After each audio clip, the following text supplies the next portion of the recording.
আসসালামু আলাইকুম। সবার বাড়িতে কাঁঠাল প্রায় শেষ হয়ে যাচ্ছে।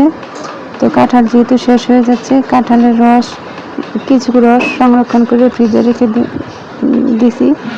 আর অল্প রস দিয়ে ভাবলাম বিকেলের জন্য নাস্তা তৈরি করে নিই। যেহেতু বাসার সবাই হাতে তৈরি করা খেতে পছন্দ করে, আর যেহেতু আমার বাসায় ছোট ছোট বাচ্চা আছে, তারা সবসময় বাইরের খাবার বিস্কিট মজা এগুলো খেতে চায়। তো বাসায় যদি তৈরি করে দেয় তাহলে তারা আর বাইরের খাবার খেতে চায় না, বাসার নাস্তাগুলো তারা খুব পছন্দ করে। তো ভাবলাম আজকে কিছু তৈরি করে দেয়। এখানে পাকা কাঁঠালের রস আর তরল দুধ আর হলো চিনি আর অল্প আটা দিয়ে পরিমাণ মতো লবণ দিয়ে আমি আজকে বিকেলের নাস্তাটা তৈরি করব। তো এখানে দিয়ে দিচ্ছি বেকিং পাউডার দিয়ে এখানে দিয়ে দিব আটা। আপনারা চাইলে চালের গুঁড়া, সুজি, ময়দা দিয়েও করতে পারবেন। আমার হাতে ওগুলো ছিল না, তাই আমি আটা দিয়ে করতেছি।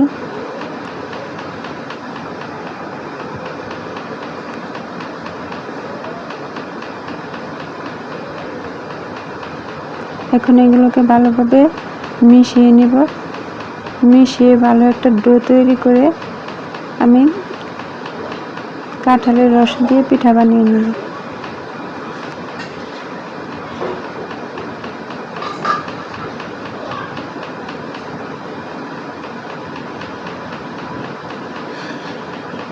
এখন আমি এগুলোকে তেলে ভেজে নেব, অল্প অল্প করে তেলে ভেজে নেব।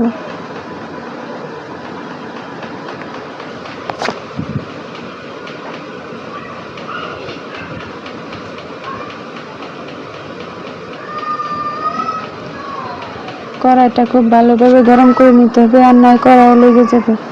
কড়াইটা ভালোভাবে গরম করে তারপর তেলটা খুব ভালোভাবে গরম করে পিঠাগুলো দিতে হবে, আর না হয় লেগে যাওয়ার সম্ভাবনা আছে, উঠতে চায় না পরে পিঠা।